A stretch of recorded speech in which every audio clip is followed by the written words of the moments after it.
لله رب العالمين والصلاة والسلام على سيد المرسلين وعلى آله وأصحابه أجمعين. قال الله تبارك وتعالى في كلامه المجيد والفرقان الحميد: أعوذ بالله من الشيطان الرجيم. بسم الله الرحمن الرحيم.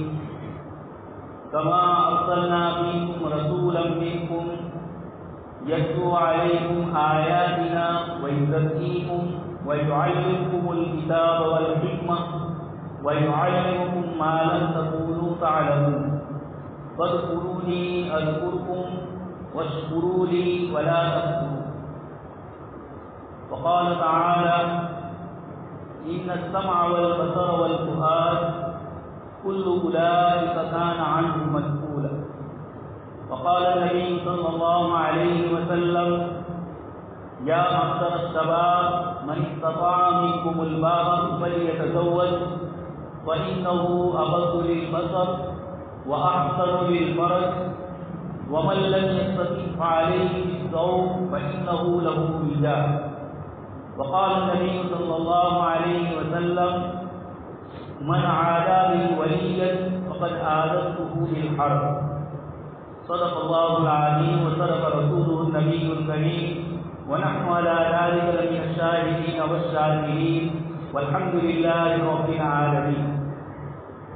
محترم و مکرم حضرات علماء کرام اور ایمان والے بھائی،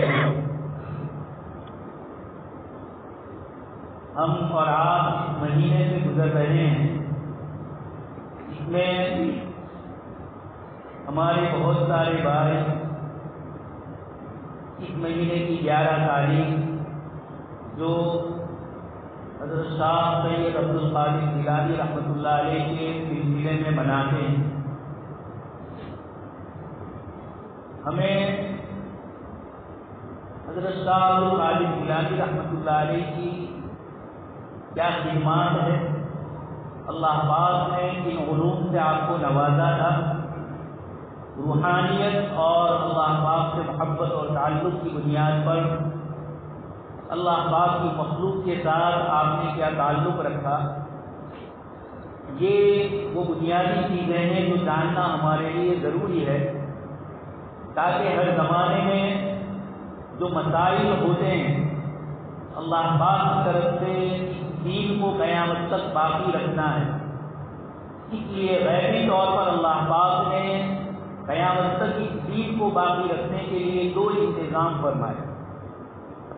سب سے پہلا تو یہ کہ ہم سب سے آقا اور سردار جناب حضرت نبی اکرم صلی اللہ علیہ وسلم کو جو دین لے کر اللہ پاک نے بھیجا، یہ مکمل زندگی گزارنے کا طریقہ لے کر آپ صلی اللہ علیہ وسلم کو بھیجا. قرآن کریم کی آیات اور آپ صلی اللہ علیہ وسلم کی احادیث مبارکہ اور آپ صلی اللہ علیہ وسلم کی عملی زندگی، یہ زندگی کے ہر موڑ پر ہمیں کام آئے. ایک انسان تاجر ہو، تجارت کیسی کرنی ہے، یہ بھی جناب نبی اکرم صلی اللہ علیہ وسلم کی تعلیمات سے ملتی ہے. کہ کاشتکار کو کھیتی کس طریقے سے کرنی ہے، اس کا بھی جناب نبی اکرم صلی اللہ علیہ وسلم کی تعلیمات میں ذکر ہے. ایک مزدور کو کس طرح مزدوری کرنی ہے، ایک آقا کو کس طریقے سے آقا اور بہت اگر ہے تو اس کی کیا ذمہ داریاں ہیں، کس طریقے سے کاریگر اور فیکٹری والا. غرض یہ کہ زندگی میں جو آدمی بغیر شادی شدہ ہے اس کے لیے بھی، شادی والا ہے اس کے لیے بھی، فقیر کے لیے، مالدار کے لیے، جاننے والے کے لیے، نہ جاننے والے کے لیے جناب نبی اکرم صلی اللہ علیہ وسلم کی تعلیمات میں ہر چیز کا ذکر موجود ہے. اس لیے خود اللہ پاک نے جو کتاب ذکر فرمائی تبیانا لکل شیء، قرآن کریم کے متعلق اللہ پاک نے فرمایا ہر چیز جس کا انسانی ہدایت سے تعلق ہے اللہ پاک نے وہ تمام چیزیں قرآن کریم میں ذکر فرمائی. ایک تو انتظام فرمایا آپ صلی اللہ علیہ وسلم کی تعلیمات کا مکمل ہونا، اور دوسرا اس تعلیم کی حفاظت کے لیے اللہ تبارک تعالیٰ کی طرف سے غیبی طور پر ایسے آدمیوں کو مقرر کرنا جو جناب نبی اکرم صلی اللہ علیہ وسلم کی تعلیمات کو اپنے زمانے کے لوگوں کو آپ صلی اللہ علیہ وسلم کی تعلیمات سے واقف کرائے، اور جس زمانے میں بھی دین اور شریعت کے مقابلے میں کوئی فتنہ کھڑا ہوا، اسلام اور مسلمانوں کو نقصان پہنچانے کے لیے کوئی جماعت یا کوئی قوم تیار ہوئی، تو کس طریقے سے اس کا حل کیا جائے اور کیسے افراد اس زمانے میں پیدا کیے جائیں، یہ اللہ تبارک و تعالیٰ نے ظاہری طور پر انتظام کیا۔ اور جناب نبی اکرم صلی اللہ علیہ وسلم نے ارشاد فرمایا کہ اللہ تبارک و تعالیٰ ہر صدی میں، ہر 100 سال میں ایسے افراد اس امت میں پیدا فرماتے ہیں میں کی روٹین ہو، جو جناب نبی اکرم صلی اللہ علیہ وسلم کے لائے ہوئے دین کی تجدید فرماتے ہیں، اس پر باہر سے ہونے والے حملے یا اندر سے ہونے والے حملے، مسلمانوں کے اپنے خود عقائد قرآن اور حدیث شریف کے خلاف ہو، اس کا بھی وہ توڑ اور اس کا بھی وہ حل فرما دے، اور باہر سے اگر دوسرے لوگوں کی طرف سے اپنے فکر، اپنی سوچ اور اپنی تھیوریوں کو اگر اسلام کے خلاف چیزوں کو امت کے اوپر لادنا ہوتا ہے، کلچر اور تہذیب اور اپنے طریقوں کے اعتبار سے، اپنی فیشن کے اعتبار سے اگر کچھ چیزوں کو باہر سے دین اسلام میں داخل کرنا وہ چاہتے ہیں، یہ اللہ پاک کے وہ بندے ہوتے ہیں جو ہر صدی میں اس طریقے سے اللہ تبارک تعالیٰ کی دین کی حفاظت کرتا ہے۔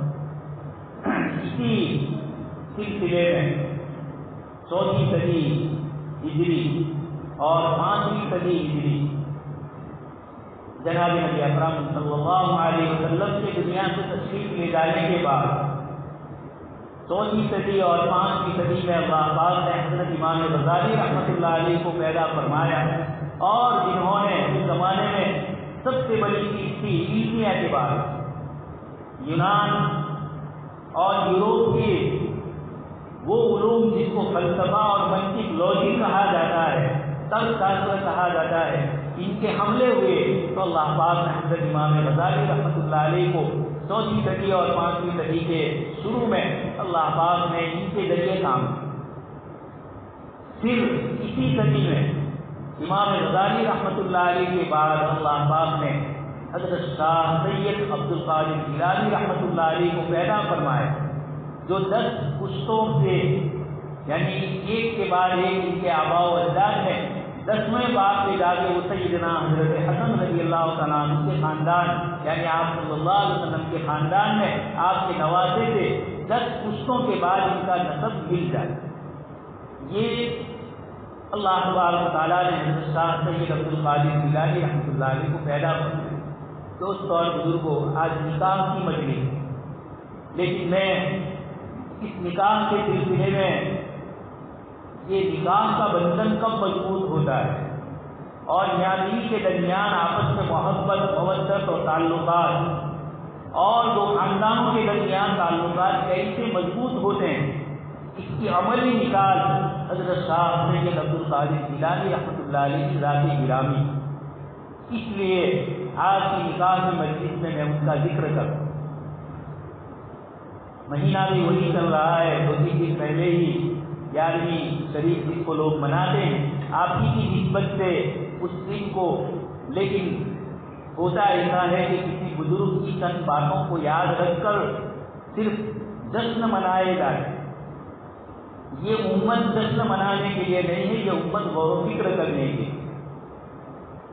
جب حضرت عمر بن خطاب رضی اللہ تعالیٰ عنہ کے زمانے میں ایک خط حضرت ابو موسیٰ اشعری رضی اللہ تعالیٰ عنہ کے نام جو گورنر تھے، حضرت عمر رضی اللہ تعالیٰ عنہ نے ایک خط لکھا، اس خط میں اسلامی تاریخ تھی اور دین بھی تھا، لیکن سال کوئی نہیں تھا۔ آپ صلی اللہ علیہ وسلم کے تشریف لانے سے پہلے عرب کے اندر بہت سارے گزرے ہوئے واقعات کی نسبت سے لوگ سال یاد رکھتے۔ حضرت عمر رضی اللہ تعالیٰ عنہ سے حضرت ابو موسیٰ اشعری رضی اللہ تعالیٰ عنہ نے درخواست کی کہ مسلمانوں کا بھی کوئی سال ہونا چاہیے جس سے ہم اپنی نسبت بتلائے کہ فلاں سال۔ حضرت عمر رضی اللہ تعالیٰ عنہ اور صحابہ کرام میں مشورے ہوئے، کسی نے کہا صلی اللہ علیہ وسلم کی پیدائش کا جو سال ہے اس سے ہم اسلامی تاریخ کو شروع کریں. کسی نے کہا ہجرت کے سال سے، اور کسی نے کہا صلی اللہ علیہ وسلم کو نبوت ملی اس سال. مختلف مشورے آئے، لیکن حضرت عمر رضی اللہ عنہ نے ہجرت سے شروع فرمایا. اس لیے جب بھی مسلمانوں کا سال پورا ہوگا، نیا سال شروع ہوگا، ہم کہیں گے ہجری سال پرانا پورا ہوا اور پرانا ہجری سال شروع ہوا. تو ہجرت جس میں اس امت کو اپنے وطن عزیز مکہ مکرمہ کو چھوڑنا پڑا. آپ صلی اللہ علیہ وسلم نے زندگی کے 53 سال جس شہر میں گزارے، اس شہر کو چھوڑنا ہے. وہاں سے ہجرت کر کے آپ صلی اللہ علیہ وسلم مدینہ منورہ جائے. یہ امت کے لیے تکلیف اور پریشانی کا دن ہے، لیکن صحابہ کرام نے فرمایا کہ جو امت اپنی پریشانی اور اپنی تکلیف کو یاد رکھتی ہے تو وہ ہر وقت چوکنا ہے.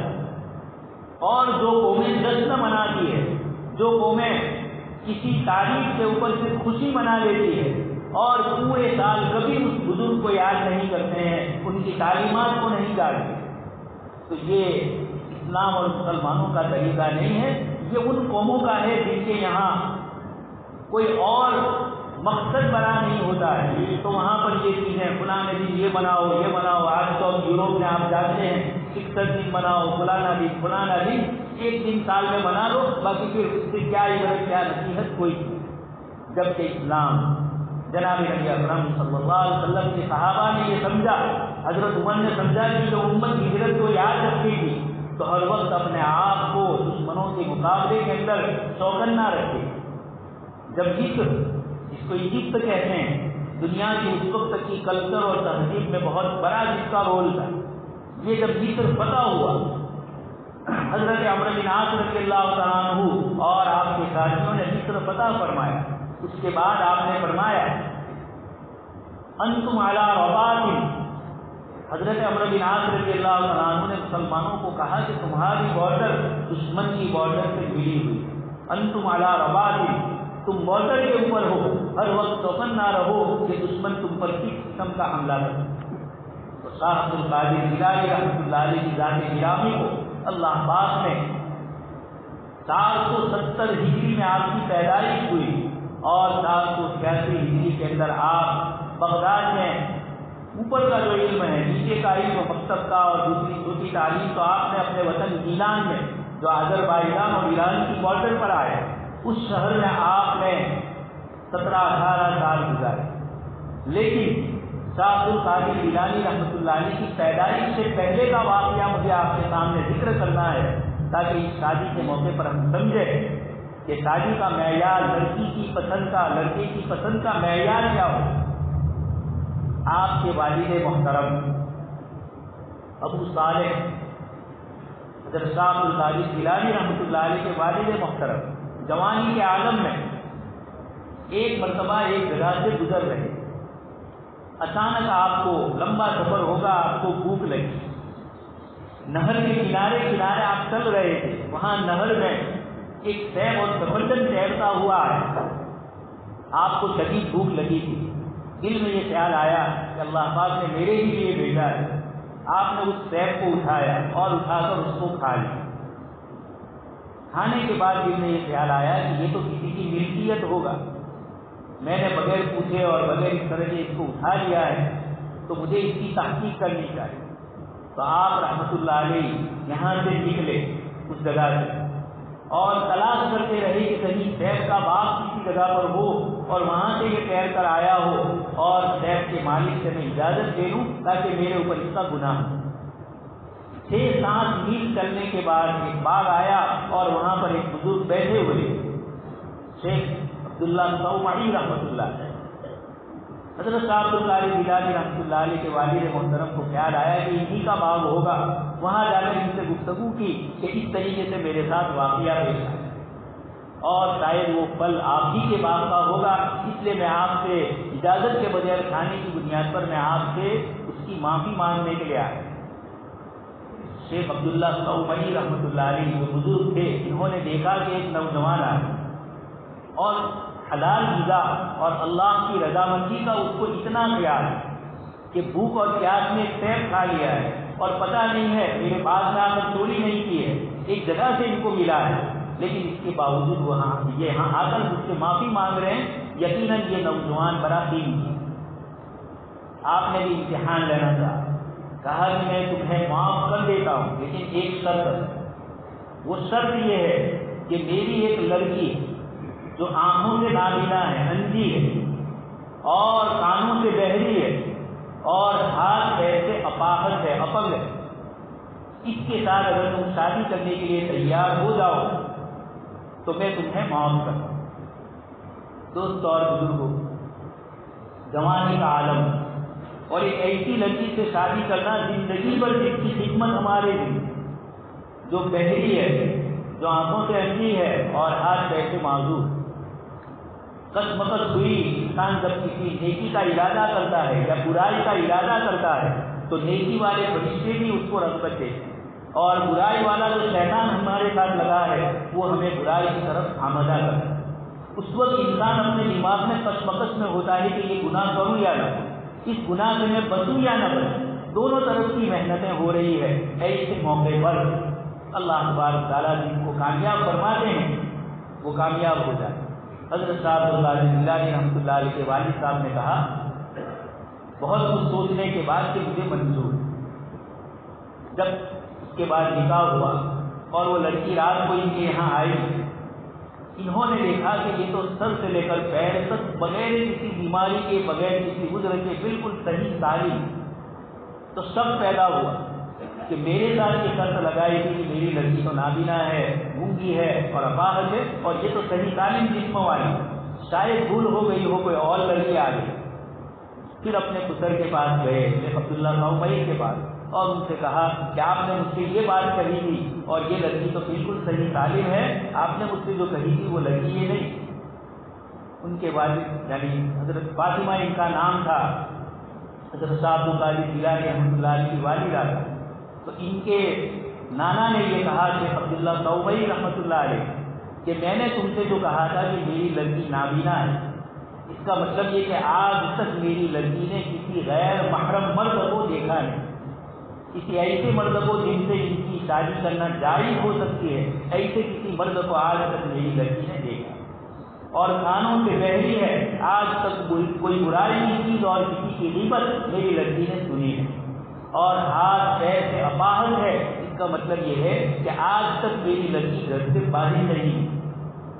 دوستو اور بزرگوں، جب بندہ اللہ پاک کے لیے کوئی قربانی دینے کے لیے تیار ہوتا ہے تو اللہ پاک غیب سے اس کے لیے بہتر انتظام کرتا ہے۔ انہوں نے تو یہ سمجھ کر ہی شادی کرنے کا ارادہ کیا تھا، لیکن یہ بزرگ بھی سمجھ گئے تھے کہ یہ نوجوان ہیرا ہے۔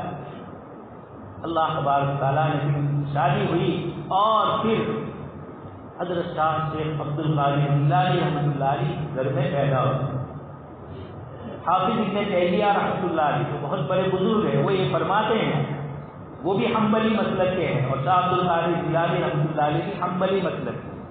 ہمارے یہاں 4 بڑے بڑے گزرے ہیں جنہوں نے کتاب و سنت سے مسائل کو مستنبط کر کے، مسائل کو نکال کر ہمارے سامنے شریعت کو پیش کیا۔ حضرت امام ابو حنیفہ رحمۃ اللہ علیہ، امام شافعی رحمۃ اللہ علیہ، امام احمد اور امام مالک رحمۃ اللہ علیہ، حضرت صاحب القادر جیلانی رحمۃ اللہ علیہ، امام احمد رحمۃ اللہ علیہ کو ماننے والے۔ تو حضرت ابن تیمیہ رحمۃ اللہ علیہ کے حنبلی مسلک ہے، وہ یہ فرماتے ہیں کہ جتنی کرامتوں کا ظہور حضرت صاحب القادر جیلانی رحمۃ اللہ علیہ سے ہوا، اتنا اور کسی بزرگ کے یہاں اللہ پاک کی طرف سے اتنی کرامتیں نہیں۔ کرامت یہ بزرگی کی علامت ہے، دلیل نہیں، اور نبی کا معجزہ نبی کی نبوت کی دلیل ہوتا ہے، اس لیے نبی کو اپنا معجزہ لوگوں کے سامنے بتلانا پڑتا ہے، ظاہر کرنا پڑتا ہے، اور اولیاء کرام اپنی کرامتوں کو چھپاتے ہیں، وہ ظاہر نہیں کرتے، اللہ پاک ظاہر کر دیتے ہیں۔ جو سچ کے ولی ہوتے ہیں وہ اپنی کرامتیں ظاہر نہیں، خود بخود کھل جائے تو الگ۔ حضرت باجی کستامی رحمۃ اللہ علیہ بہت بڑے بزرگ ہیں، نام آپ حضرات نے سنائیے۔ ان کا ایک مرید صاحب برسوں ان کی خدمت میں رہا اور دیکھا کہ یہاں تو کوئی کرامت نظر نہیں آ رہی، تو وہ چلنے لگا۔ چلتے ہوئے اس نے حضرت سے کہا کہ برسوں آپ کی خدمت میں رہا لیکن میں نے آپ سے کوئی کرامت نہیں دیکھی، اس لیے مجھے محسوس ہو رہا ہے کہ آپ کے یہاں کوئی بزرگی نہیں۔ حضرت باعث مستاوی رحمۃ اللہ علیہ نے فرمایا کہ بہت اچھی بات ہے، تم جا سکتے ہو، لیکن میں تم سے ایک سوال کرتا ہوں، اتنی مدت میں تم نے میری طرف سے کوئی ایسا کام دیکھا جو جناب نبی اکرم صلی اللہ علیہ وسلم کی سنت کے خلاف؟ کہا کہ نہیں دیکھا۔ تو بس جاؤ، میرے لیے سب سے بڑی کرامت یہی ہے کہ میں جناب نبی اکرم صلی اللہ علیہ وسلم کے طریقے کو چھوڑ کر کسی اور طریقے پر نہیں گیا، میں نے آپ صلی اللہ علیہ وسلم کی سنتوں پر اپنے آپ کو ڈالا، اللہ پاک نے مجھے توفیق دی، یہی میری سب سے بڑی کرامت ہے۔ خیر دوستو، مجھے یاد کرنا ہے کہ حضرت صاحب عبد القادر جیلانی رحمۃ اللہ علیہ، ان کے والد نے حلال کمائی اس کا فکر کیا، اہتمام کیا، تو اللہ پاک نے گھر میں ایسے نیک اور صالح اولاد عطا فرمائی۔ اس سے پتہ چلتا ہے کہ اپنی اولاد کی نیکی، پرہیزگاری اور تقویٰ میں ہمارا اپنا خود کا حلال کمائی کا ہونا یہ بہت ضروری ہے۔ یہ بنیاد ہوتی ہے حلال کمائی اپنی اولاد کو نیک اور پرہیزگار بنانے کی۔ ہم اگر حلال طریقے کو چھوڑ کر کسی اور طریقے سے کاروبار کریں، کسی اور طریقے سے کسی کا مال لے، وراثت میں کسی کا حصہ آتا ہے، بھائیوں کا، بہنوں کا، چچا کا، بھتیجوں کا، رشتے داروں کا، کسی کو محروم کر دیں اور پھر یہ چاہیں کہ اللہ پاک کی طرف سے ہمارے گھر میں نیک اور صالح اولاد، ہمارے مسائل حل ہو، تو دوست اور بزرگوں یہ حل نہیں ہو۔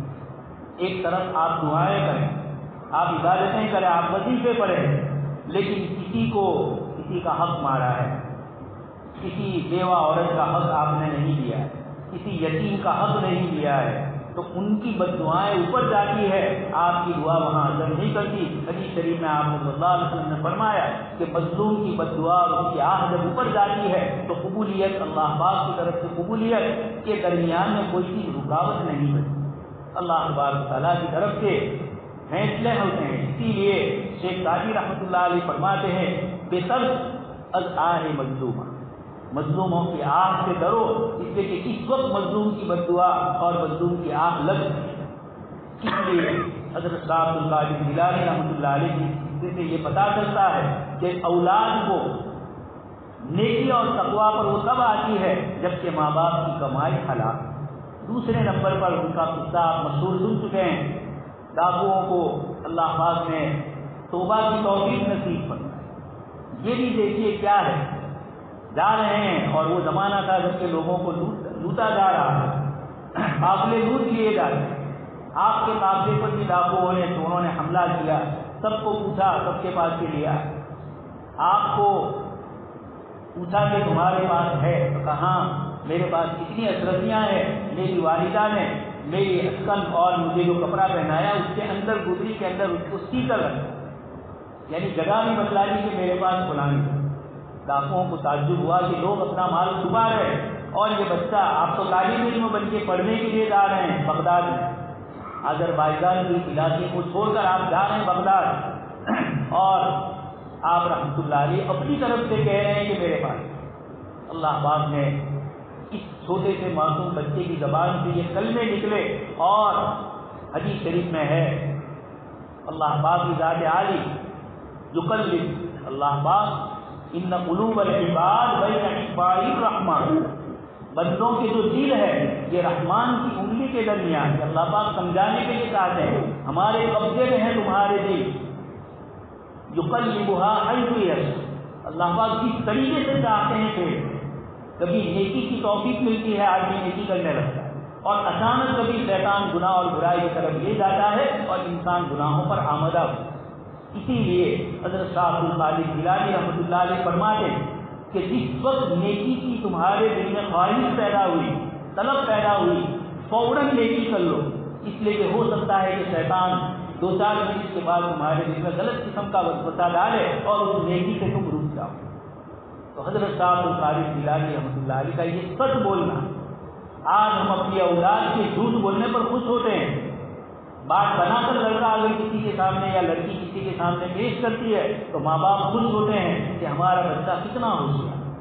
دوست اور بزرگوں، یہ ہوشیاریاں کام نہیں لگتی ہے، الصدق ینجی والکذب یؤذی، سچ یہ آدمی کو نجات دیتا ہے اور جھوٹ آدمی کو ہلاک کرتا ہے۔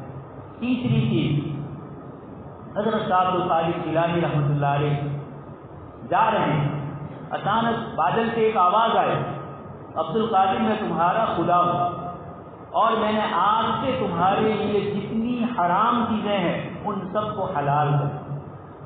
فوراً آپ نے اعوذ باللہ کہا۔ وہ شیطان تھا باپ سے، اور جاتے جاتے اس نے کہا عبد القادر آپ کے علم نے آپ کو بچایا۔ فرمایا کہ یہ حملہ بھی شیطان کا بہت بڑا تھا، میرے علم نے نہیں بتایا، اللہ پاک نے مجھے بتایا۔ انبیاء کرام علیہ السلام اور اللہ کے نیک صالح بندے کسی نیکی کے کام کے اوپر اپنی طرف اس کی نسبت نہیں کرتے ہیں۔ وما ابرئ نفسی ان النفس لامارۃ بالسوء۔ حضرت یوسف علیہ السلام گناہ سے بچ گئے زلیخا کے چکر سے، اللہ پاک نے آپ کو بچایا۔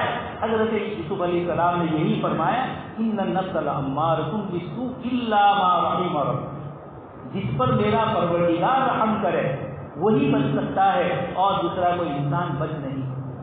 تو حضرت صاحب القادر جیلانی رحمۃ اللہ علیہ کو آواز آئی کہ آج سے میں نے تمہارے لیے تمام حرام چیزوں کو حلال کر دیا۔ حضرت صاحب القادر جیلانی رحمۃ اللہ علیہ سمجھ گئے کہ جناب نبی اکرم صلی اللہ علیہ وسلم پر اللہ پاک نے دین کو مکمل کیا، آپ خاتم النبیین ہیں، آپ کے بعد اب کوئی نبی آنے والے، اور آپ کے لیے قرآن کریم اللہ پاک نے فرمایا وَيُحِلُّ لَهُمُ الطَّيِّبَاتِ وَيُحَرِّمُ عَلَيْهِمُ الْخَبَائِثَ، کہ جتنی پاکیزہ چیزیں ہیں جناب نبی اکرم صلی اللہ علیہ وسلم اس کو حلال فرما دیں، اور جتنی ناپسندیدہ گندی چیزیں ہیں آپ صلی اللہ علیہ وسلم اس کو حرام فرما دیں۔ اور 500 سال کے بعد جناب نبی اکرم صلی اللہ علیہ وسلم کے تشریف لے جانے 500 سال کے بعد میرے لیے کوئی حرام چیز کیسے حلال؟ آپ ختم نبوت پر یقین کرتے، یہ مجھے آپ کو بتلانا ہے کہ بزرگوں کا ہمارے یہاں جو تصور ہے، خود حضرت شاہ عبد القادر جیلانی رحمۃ اللہ علیہ کے متعلق یہ سمجھتے ہیں کہ کہیں خانقاہ لگا لی ہوگی اور اللہ اللہ صرف کرتے ہیں، یہ نہیں تھا۔ اللہ پاک نے آپ کو علم کامل سے نوازا۔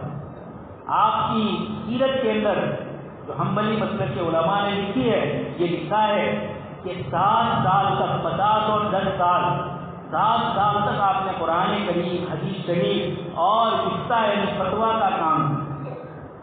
7 سال تک 90 سال کی عمر میں آپ دنیا سے رخصت ہوئے ہیں۔ اللہ پاک نے آپ کے ذریعے ہزاروں لوگوں کو قرآن اور حدیث شریف کا علم آتا ہے۔ علم کامل ہوتا ہے تو وہ شیطان کے چکر میں نہیں آتا، اور ظاہری صوفی ہوتا ہے تو وہ شیطان کے چکر میں آتا۔ آج بھی بہت سے لوگوں کو نماز کا کہا جاتا ہے تو یہ کہتے ہیں کہ ان کی نماز تو حرم شریف میں ہو۔ اللہ کے نبی صلی اللہ علیہ وسلم مرض الوفات میں دنیا سے رخصت ہونے کے آخری دنوں میں، اور آپ صلی اللہ علیہ وسلم حضرت عباس رضی اللہ تعالیٰ اور حضرت علی رضی اللہ تعالیٰ عنہ کے کندھے پر ہاتھ رکھ کر پیر آپ صلی اللہ علیہ وسلم کی زمین پر سیدھے نہیں رہتے۔ حدیث شریف میں بخاری شریف میں روایت ہے لڑکھڑاتے ہوئے پیر کے ساتھ آپ صلی اللہ علیہ وسلم مسجد نبوی میں نماز کے لیے آئے۔ تو اللہ کے نبی تو نماز مرض الوفات میں بھی آپ سے معاف نہیں ہوتی ہے، اور آپ صلی اللہ علیہ وسلم مسجد پہنچ، اور جاہل صوفی بیچارہ یہ کہے کہ ہماری نماز فلاں جگہ پر ہو۔ دوست اور بزرگوں، اس لیے شاہ عبد القادر جیلانی رحمۃ اللہ علیہ کتاب و سنت کے بہت بڑے عالم، اور آپ سبق پڑھاتے ہیں۔ جو علماء قرآن اور حدیث کے سبق اور قرآن اور حدیث سے وابستہ رہتے ہیں ان کا علم تازہ ہے، اور جو اس معاملے کو چھوڑ دیتے ہیں دنیا کے دوسرے مشغلوں میں لگ جاتے ہیں تو پھر ان کا علم باقی ہے۔ قرآن کریم نے خود یہودیوں کے متعلق فرمایا وَبِمَا كُنتُمْ تَدْرُسُونَ وَلَٰكِن كُونُوا رَبَّانِيِّينَ بِمَا كُنتُمْ تُعَلِّمُونَ الْكِتَابَ وَبِمَا كُنتُمْ تَدْرُسُونَ۔ ربانی علماء وہ بنتے ہیں جو کتاب و سنت کی تدریس بھی کرتے ہیں، تعلیم بھی دیتے ہیں، اور پھر اس کے ساتھ اپنے نفس کی اصلاح بھی کرتے ہیں۔ تو دوست اور بزرگوں، یہ حضرت صاحب عبد القادر جیلانی رحمۃ اللہ علیہ کی زندگی کے یہ چند نمونے ہیں جن کی روشنی میں اللہ تبارک تعالیٰ نے ہمیں یہ تعلیم دی۔ آپ کا زمانہ مجھے جو عدد بھی بتلا دی کہ جس وقت شاہ عبد القادر جیلانی رحمۃ اللہ علیہ 5ویں صدی اور 6ویں صدی 470 ہجری میں آپ کی پیدائش ہوئی، اور 507 ہجری کے اندر 90 سال کی عمر میں آپ دنیا سے جا رہے ہیں۔ وہ زمانہ کس کا تھا؟ عباسی خلافت کا دور تھا۔ مسلمانوں کی حکومت اسپین سے لے کر آگے چائنا تک اور نیچے افریقہ تک لگی۔ آپ یہ سمجھ لیجیے ایک مرتبہ ہارون رشید وہی عباسی خاندان کے خلیفہ ہارون رشید اپنے محل میں بیٹھے ہوئے، بادل کا ایک ٹکڑا جا رہا ہے، ہارون رشید نے اس کو خطاب کر کے کہا امطری حیث شئتی یؤتی الی خراج، اے بادل کے ٹکڑے تجھے جہاں جا کر برسنا ہو برس، تو جہاں بھی برسے گا وہاں میری حکومت ہو، اس کا ٹیکس اور خراج میرے ہی پاس آئے۔ یعنی اتنی وسیع و عریض حکومت اللہ پاک نے، یہ جو 40-50 ملک ہے اسلامی، یہ سارے کے سارے ان عباسی خلفاء کے قبضے میں، بنی امیہ کے قبضے میں، اسپین کے کچھ علاقے ہیں۔ تو یہ عباسی خلافت مسلمانوں کا عروج کا زمانہ تھا۔ بغداد شہر کاروباری اعتبار سے بھی دنیا کا سب سے بڑا مرکز تھا۔ یہ امریکہ نئی دنیا تو ابھی وجود میں ہی نہیں تھا، کونے میں پڑا ہوا تھا امریکہ، کوئی اس کو جانتا نہیں تھا۔ گزشتہ 400 سال سے امریکہ کی تاریخ دنیا کے سامنے آئی، اس لیے اس کا نام ہی بولا جاتا ہے نئی دنیا میں۔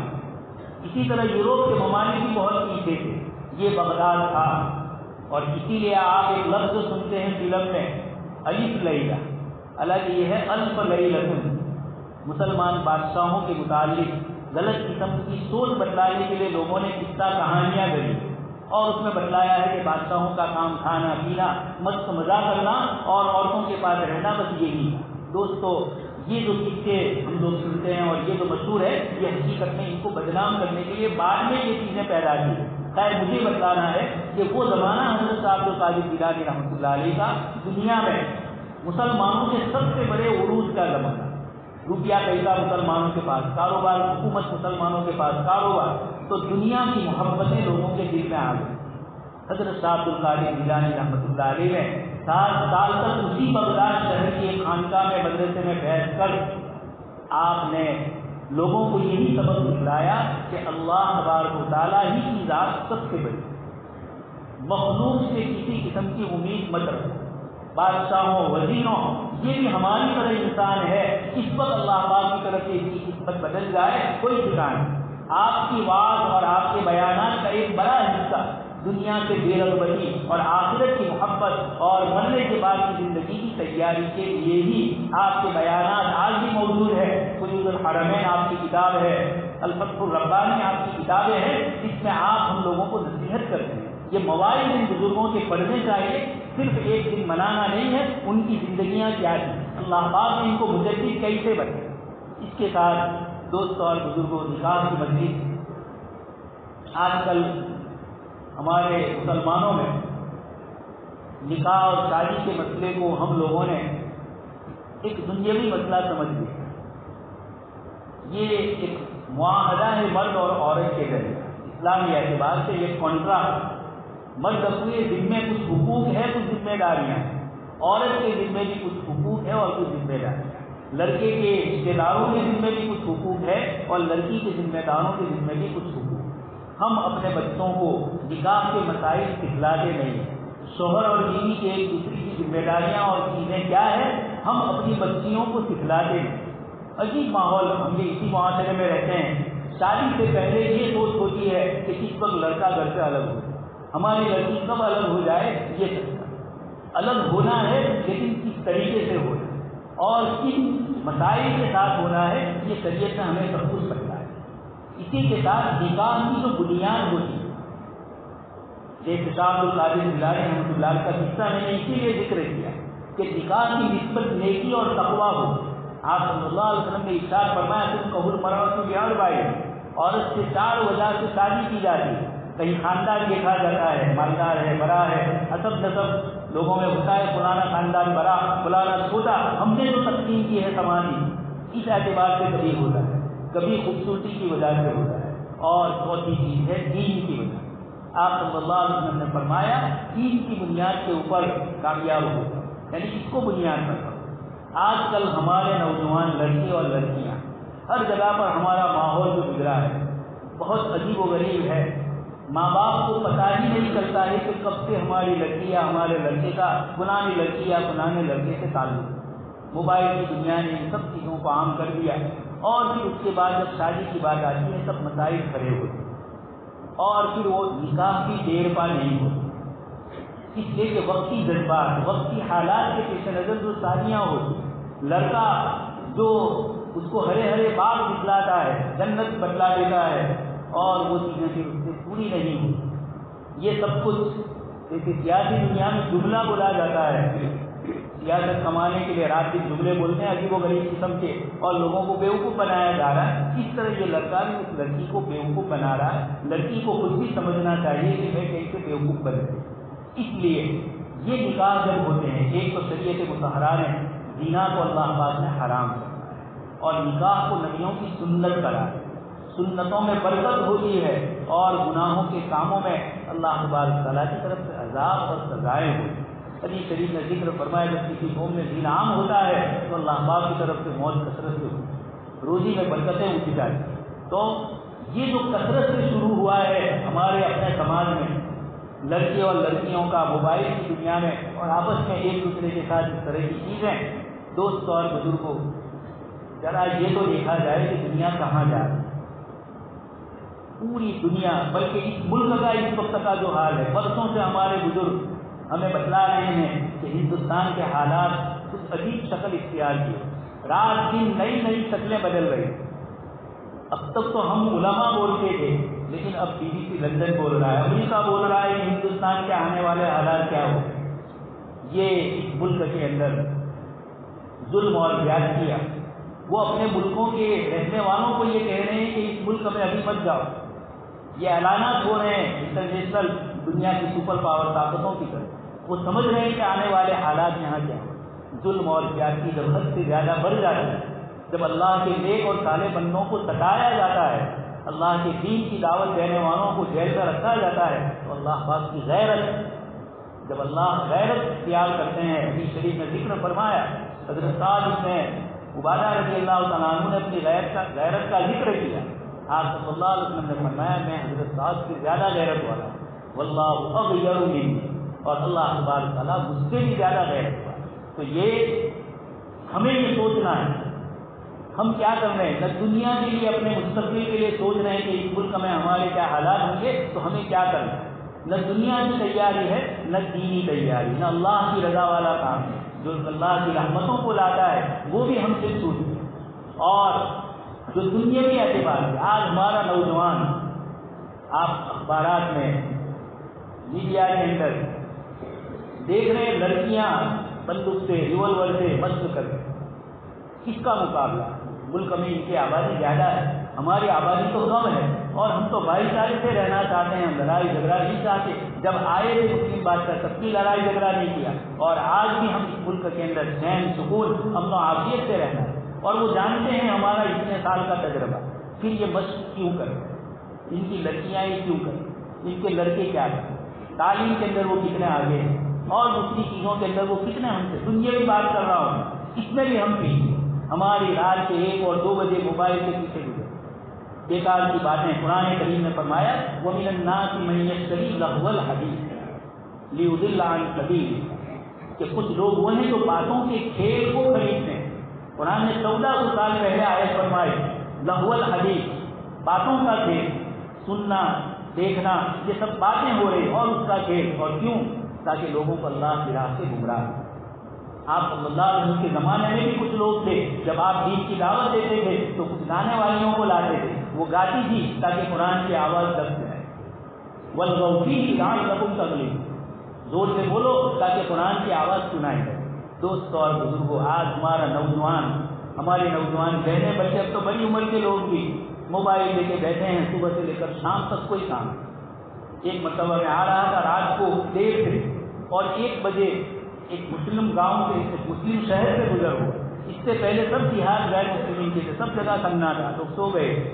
وہاں آیا تو مجھے ایسا لگا کہ دین نکلا۔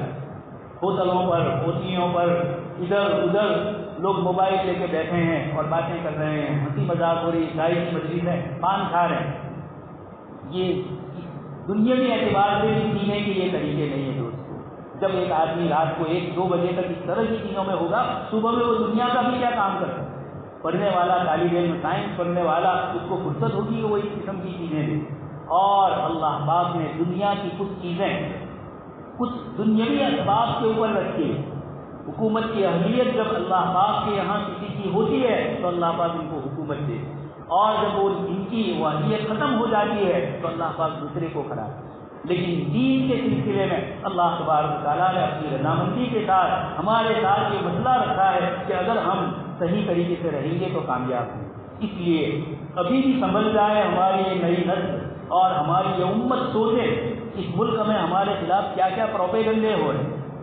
تیرے قتل کے چرچے ہیں آسمانوں میں، شاعر کہتا ہے کہ آسمانوں میں تیرے قتل کے چرچے ہو رہے ہیں۔ دنیا کی سپر پاور طاقتوں کی ہائی لیول کی میٹنگوں میں ان مسلمانوں کے متعلق ہندوستان سے سوچا جا رہا ہے کہ اتنی بڑی آبادی کو کیسے ختم کیا ہے، ان کے ساتھ کیا معاملہ کیا ہے۔ یہ انٹرنیشنل ساری قسم کی اسکیم ہے اور ہم بالکل آرام سے، نہ اللہ کو راضی کرنے کی فکر میں کوئی تبدیلی آئی، نہ دنیاوی اعتبار سے آگے بڑھنے کی کوئی بات نہیں۔ اس لیے جو قومیں اس طرح ہوتی ہے، اقبال نے کہا ہے آصف کو بتاؤں میں تقدیر امم کیا ہے، شمشیر و سینہ اول طاؤس و رباب آخر۔ جو قوم ترقی کرتی ہے وہ تعلیم میں لگتی ہے، وہ اپنی ڈیفینس اور اپنے بچاؤ کی شکلیں اختیار کرتی ہے، شمشیر و سینہ اول۔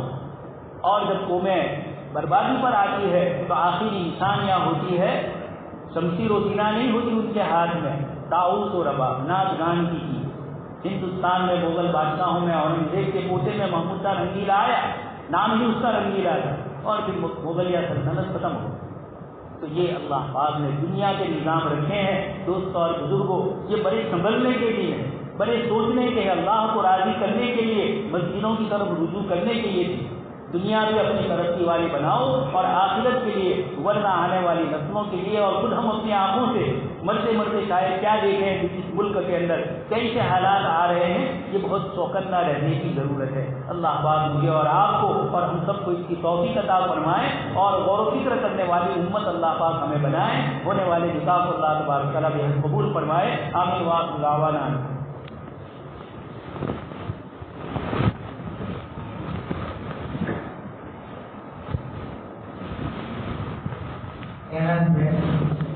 ایک بار استاد ગુજરરત્ન સિંહ મરહુમ દાદા દાદીના સબંધે ₹1000 અને મસ્જિદના ખોલા માટે બિલ આપવામાં આવેલા છે। યાકૂબ ખાજા ફુજેરા તરફથી મરહુમ માલિકના સબંધે ₹1000 જમા મસ્જિદમાં બિલ આપવામાં આવેલા છે। અલ્લાહ તાલા આપના